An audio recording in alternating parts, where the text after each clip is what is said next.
Stále více dětí trpí psychickými problémy a specifickými poruchami učení a chování. Žijí ve velkém vnitřním napětí a to se projevuje nejčastěji tím, že jsou úzkostné, izolované, osamocené nebo naopak velmi neklidné a hyperaktivní. Jestli cítíte, že vaše dítě potřebuje pomoc, jednou z cest je arteterapie.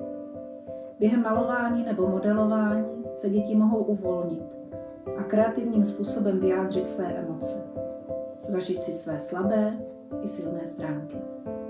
Při společné činnosti podporujeme růst jejich vlastních vnitřních sil, aby získávali klid, zdravou sebedůvěru a aby své potíže byli schopné do budoucna zvládat sami.